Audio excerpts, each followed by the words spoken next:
bringing to life the souls of the past that until now have been lost to history. Talking Hart Island is a half-hour weekly podcast that explores the history of Hart Island, America's largest mass graveyard. Hart Island has been used as New York City's Potter's Field since 1869. It is estimated there are over 1 million people buried there. Because of recent advances in DNA and fingerprint technology, the identities of some of these previously forgotten and anonymous people have been revealed. The results are truly shocking. Talking Hart Island will interview a special guest each week, selected from an extraordinary assembly of scholars, authors, and scientists in the fields of history, law, medicine, and the arts, as we unravel a secret kept hidden for 150 years. So welcome to Talking Hart Island. And now, here's our host, investigative history writer Michael T. Keene.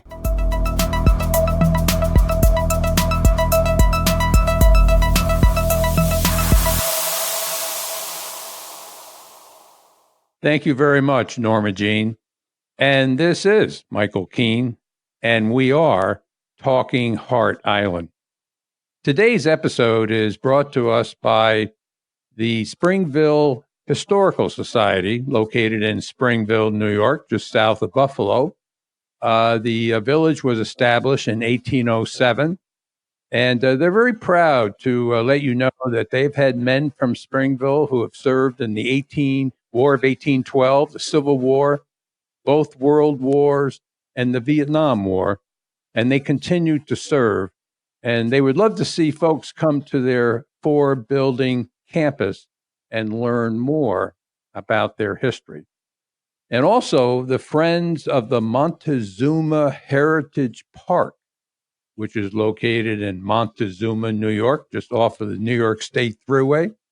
And they offer enriching programs and activities to engage and connect people to nature and to their Erie Canal heritage.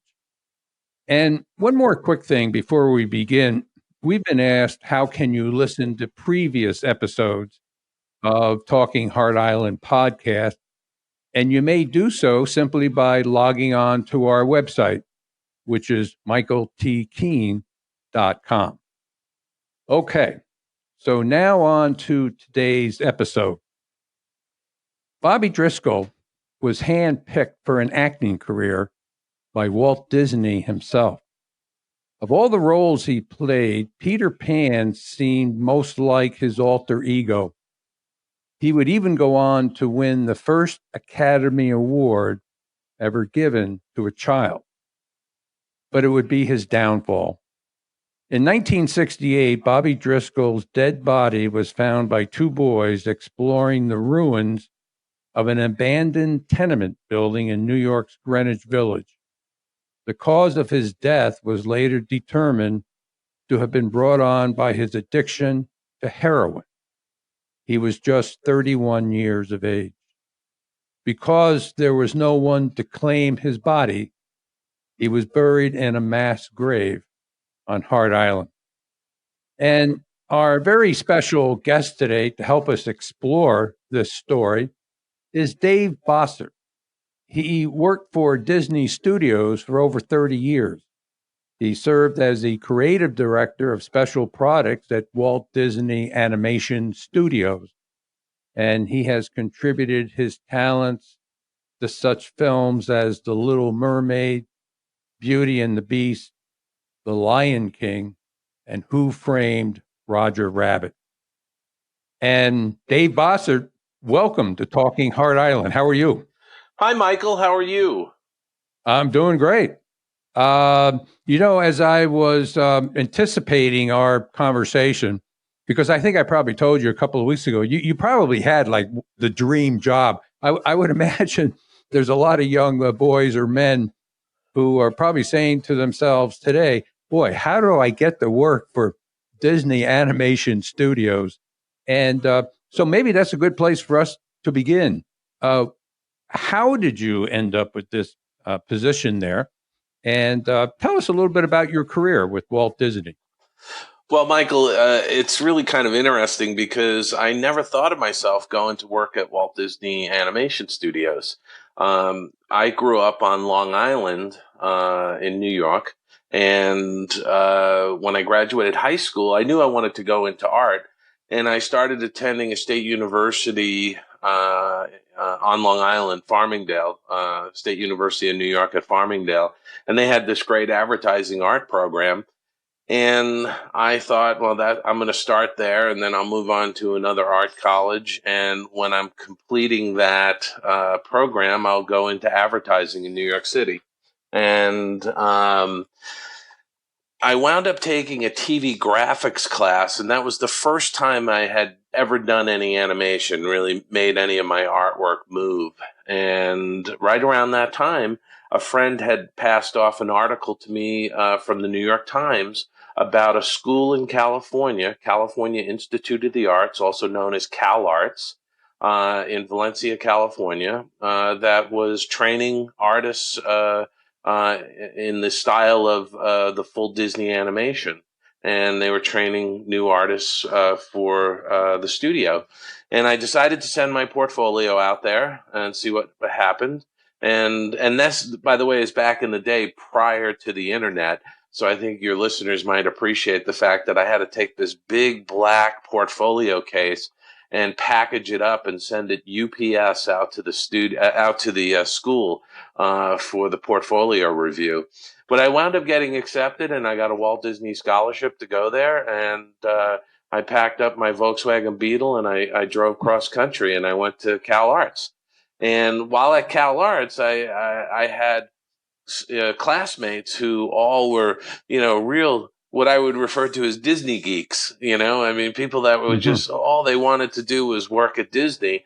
And anytime somebody said to me, what do you want to do? And I said, I'm going to go back to New York and work in advertising.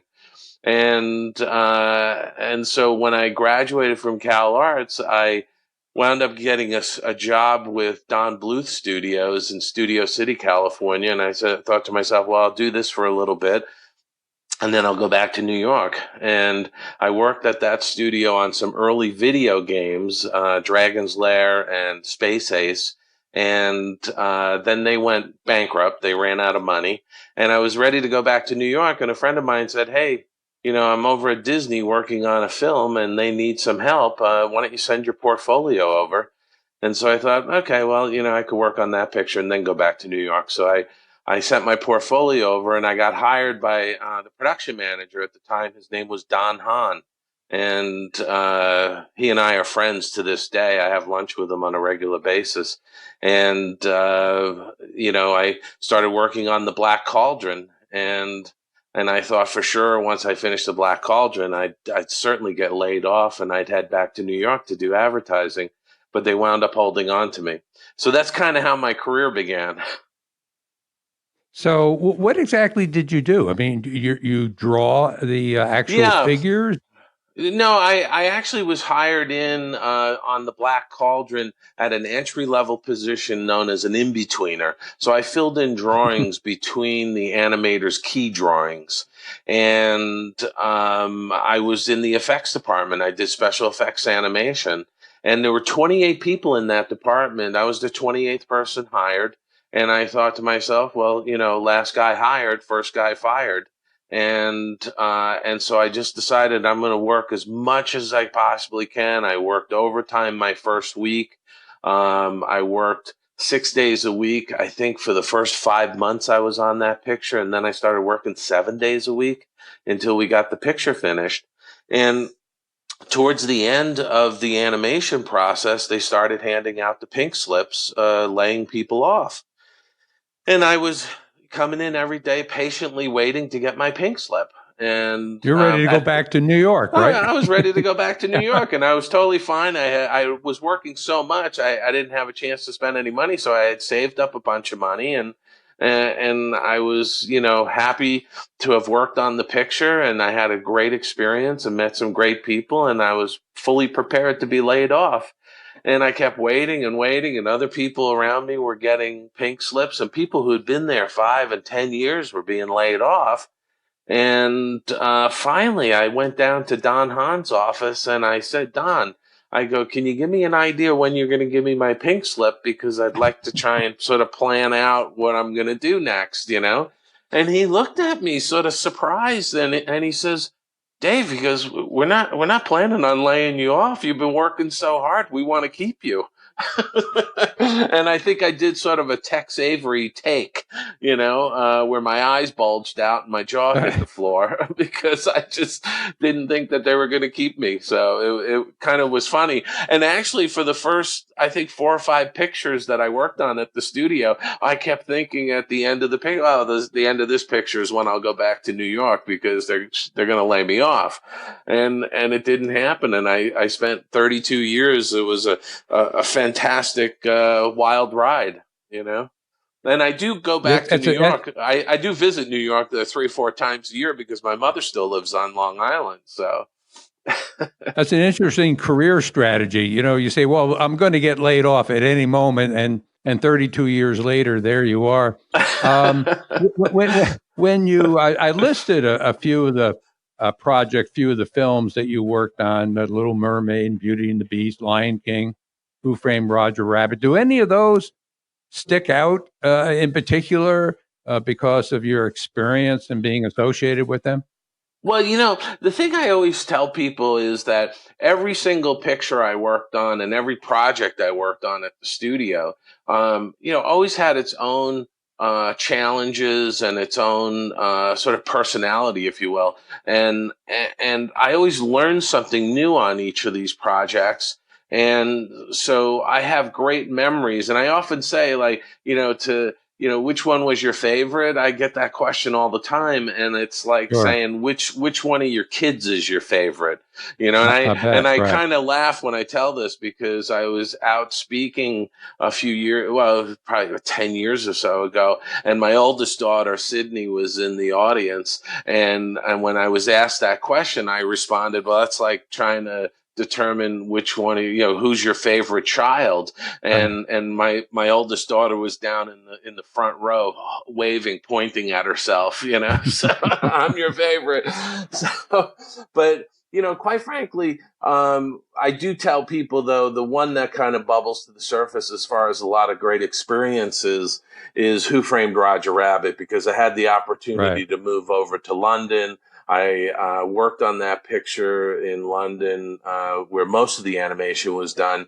And I worked with the animation director, Richard Williams, who's a living legend, one of the greatest animators currently living, as far as I'm concerned. And it was just a really fun picture to work on. Well, now that one, correct me if I'm wrong, but it was maybe one of the first that blended animation with live action, correct? Now, some people have called it the most complicated movie ever made. Well, I have to tell you that the picture was made. They did the interior photography in London. They did the exteriors in Los Angeles. We did most of the animation in London, but the Toontown sequence was done in Los Angeles. All of the compositing of the animation with the live action was done up in the Bay Area, up in Marin County at Lucasfilm. And you have to remember that picture was done prior to computers doing, today you have all these fantastic software programs that allow you to combine various elements together digitally. So if you go and see Marvel's Endgame and all the special effects that are in there, that's all digital compositing. We did Who Framed Roger Rabbit on optical printers, and it was all film-based compositing that was done. And so essentially no computers. And I saw that picture a couple of years ago for the 25th anniversary. And it still holds up. It's still a great picture to watch. And it really did take the combination of live action animation to the nth degree. But it wasn't the first time they had done it. I mean, you have to remember, you go back to 1964 and Disney did Mary Poppins. There's the whole sequence the Jolly Holiday sequence with Dick Van Dyke dancing with the penguins and all of that. And then if you go back further, you go back to the late 1940s, and you've got Song of the South. And I think that's a great segue, by the way, into talking about Bobby Driscoll. But Right. Song of the South also used, in 1946, they were using, they did not digital, but they did compositing of the animation with Uncle Remus, the Zippity Doodah sequence. It's just absolutely fantastic. Well, since we're talking about segueing into the Bobby Driscoll story, when did he come onto your radar screen, so to speak? Well, I think, what happened to him? For me, it would have been with Song of the South, because I think that when you talk to animators today, they'll look back and point to the animation that was done in Song of the South as some of the just like from a technical standpoint, some of the best animation that had been done at the Disney studios. And, that's kind of, you're sort of getting into the tail end of the golden age of animation at that point. But, Song of the South was right after World War II had ended. During World War II, the Disney studios were doing tremendous amount of live action training films for various branches of the military and various government departments. And that really helped keep the studio afloat during those years. And so, the war is over, and Walt is now, running his studio again from the standpoint of he's branching out into live action, because he had been doing live action for the past 4 or 5 years with all these training films. And so you've got these great animators, the 9 old men, all working on Song of the South to do those animated sequences. So, again, with Bobby Driscoll, was this just a story that was kind of talked about in general, or? Yeah, I think when you start talking about Song of the South, certainly the cast comes up. I think what's really wonderful is there's such a variety of stories associated with Song of the South. Not just the Bobby Driscoll story, but certainly the Uncle Remus story, where you've got James Baskett wins a Special Academy Award for his role in that film, and the fact that he couldn't stay in the same hotel as Walt down in Atlanta when they did the premiere. You've got a lot of the voice actors who are these great African American actors, and there's some wonderful stories behind those. People like Johnny Lee and his wife were helping to fund a community theater in Los Angeles during that period. And those guys were sort of trailblazing, I think, for African American actors.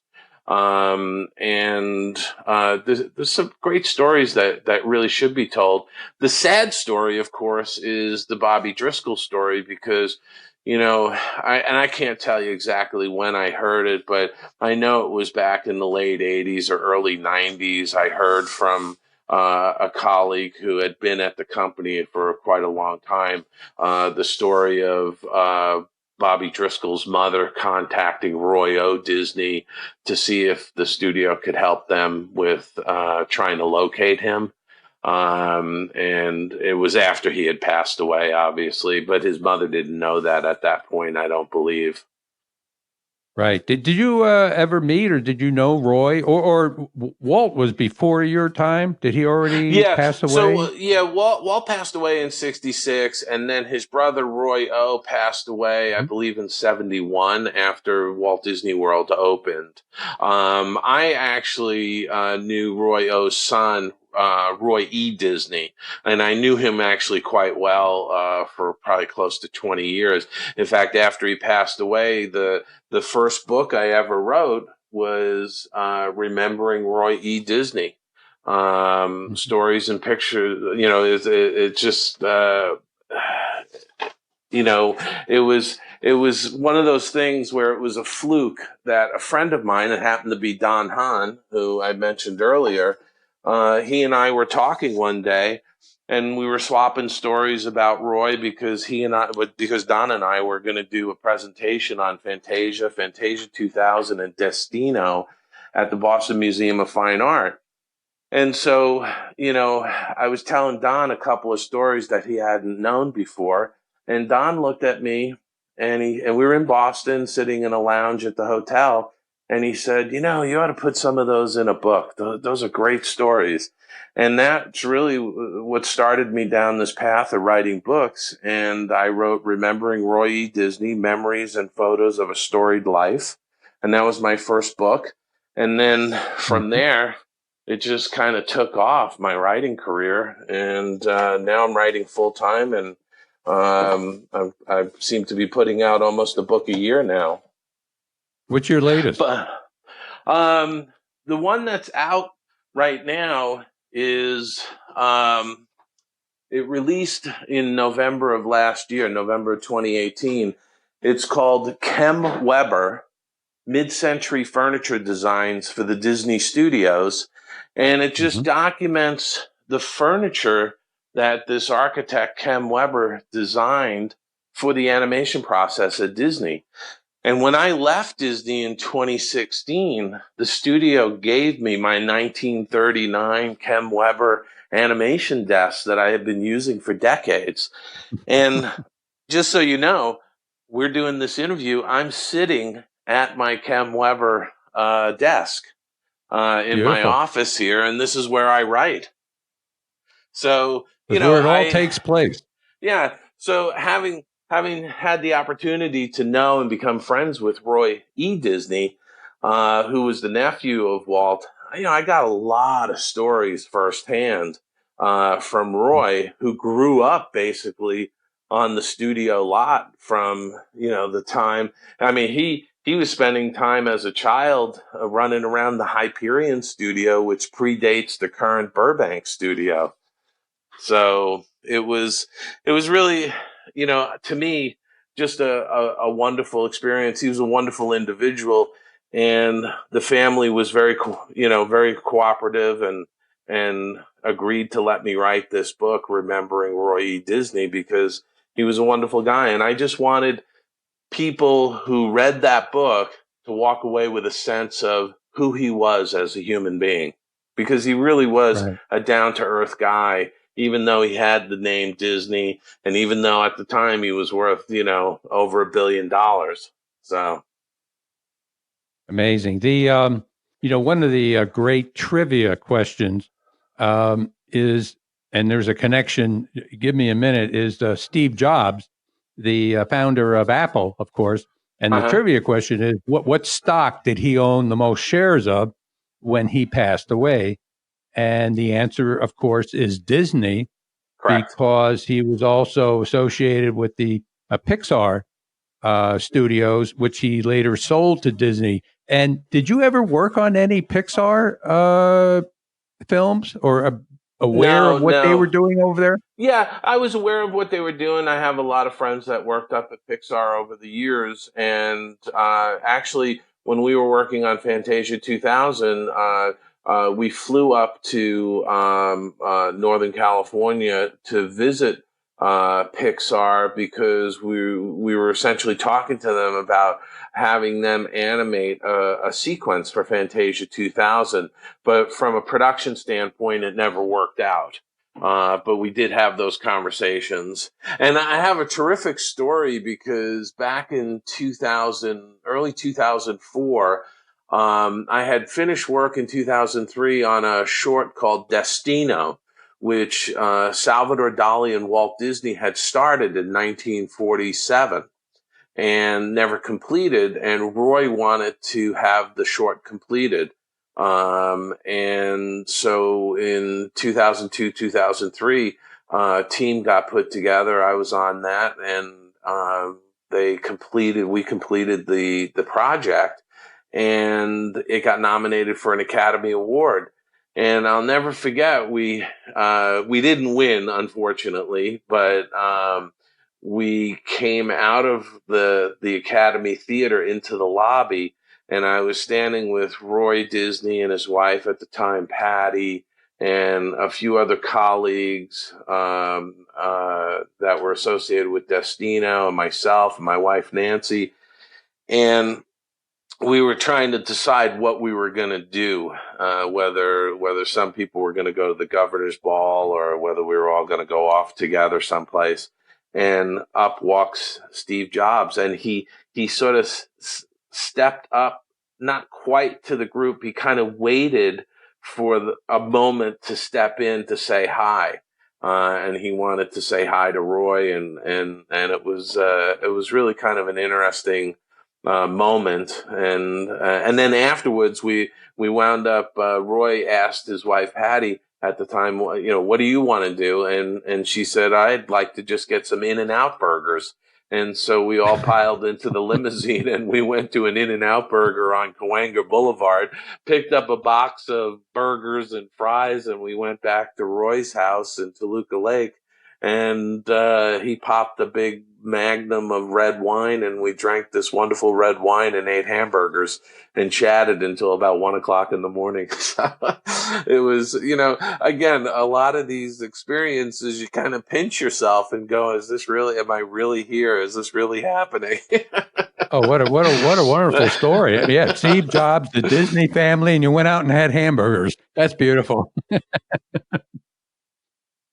In the minute or so that we have left, by the way, we're going to close out your segment with a very special treat, I think. It's going to be the audio from when Bobby Driscoll received his Academy Award. But before we do, again, in about a minute or so we have left, can you tell us what you're working on now? Yeah. Tell us enough? Sure, absolutely. So on August 27th, there's a special edition of my Oswald the Lucky Rabbit, The Search for the Lost Disney Cartoons, that's releasing. And that's a special edition that I've updated the text on. It includes 6 lithographs, and it has a foreword by Bob Iger, the CEO of the Walt Disney Company. Yeah. And then in December, I have a book called 3D Disneyland, like you've never seen it before. And that's going to showcase a rare collection of stereo photographs of Disneyland from 1955 to 1980. And then next June, I have Tim Burton's The Nightmare Before Christmas visual companion coming out from Disney Editions. And that book is kind of a making of The Nightmare Before Christmas. It's an in-depth look behind how that movie got made.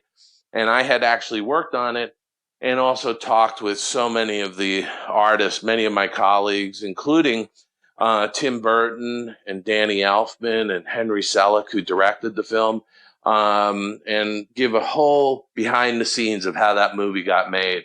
So those are the big swath of projects I've got going on, and I've got a few more after that I can't talk about at the moment. Well, we can hardly wait to hear what they are. And Dave, I just really have enjoyed our conversation listening to you. What a story. What a history.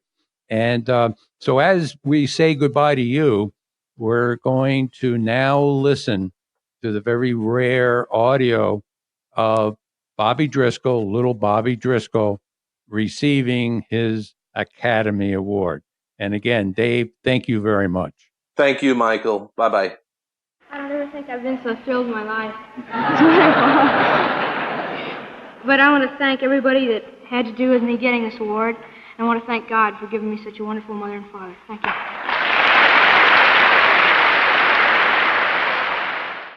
Hi, this is Norma Jean.